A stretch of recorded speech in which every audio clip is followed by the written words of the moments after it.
MSP दोस्तों, ऐसे तो एमएसपी का विरोध हो रहा है, जिससे कि खास करके पंजाब के किसानों के द्वारा, और वो पंजाब के किसानों के द्वारा नहीं हो रहा है,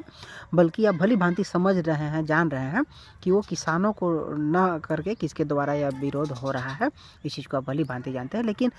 एमएसपी आखिर है क्या? एमएसपी तो एमएसपी जब लागू किया जा रहा था भारत सरकार के द्वारा, तो एमएसपी में यही नियम होता है कि यदि आप किसी भी प्रकार का कोई फसल उगाते हैं, तो यदि रेट गिर जाती है, तो मान के चलते हैं कि आप टमाटर उगाए हैं, तो टमाटर कभी कभी ऐसा होता है कि 5 रुपये बिकने लग जाता है, 10 रुपये बिकने लग जाता है, जबकि उसकी लागत ही 10 रुपये 15 रुपये तक आ जाती है।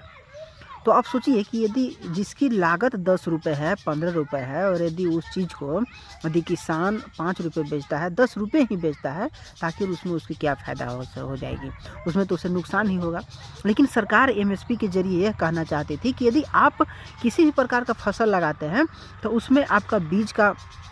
आप किस प्रकार से मेहनत किए हैं, आपका बीज का रेट कितना है, और किस प्रकार से आप उसमें लागत लगाए हैं, कैसे मेहनत किए हैं, और सारे के सारे चीज़ों को जोड़ करके हम उसका पैसा हम आपको दे देंगे, और आपसे हम वो चीज़ खरीद लेंगे, और हम चाहे बेचें या ना बेचें, चाहे हम जितना में बेचें, उसका कीमत हम आपको आपको आपके खेत तक, आपके आपके जगह पर उठा करके आपको हम उससे ज़्यादा पैसा देंगे। यानी कि एक रेट रहेगी जिसमें कि आप 20 रुपये, यदि आपकी 15 रुपये यदि आपकी लागत लगी है, तो आपको 20 रुपये 25 रुपये यानी कि बढ़ा करके, और यहाँ तो 1 किलो 2 किलो का बात नहीं है, क्विंटल डेली उठता है, तो उसमें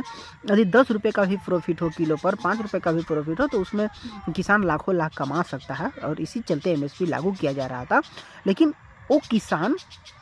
आप जानते हैं कि खैर ऐसी यदि व्यवस्था हो जाती तो किसानों को फ़ायदा होता, और इसी फ़ायदे को देख करके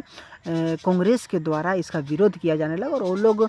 किसानों की आड़ में अपने लोगों को किसान बना करके इसका विरोध करवाने लग गए। और यही भारत की हकीकत है, यही भारत के विपक्ष की हकीकत है कि वो लोग जानबूझ करके, जब भारत सरकार के द्वारा किसानों के पक्ष में यदि कोई फैसला लिया जाता है, कुछ बिल बनाया जाता है, तो उसमें जानबूझ करके कांग्रेस के द्वारा बाधा डाला जाता है, और यही हमेशा से होती चली आ रही है।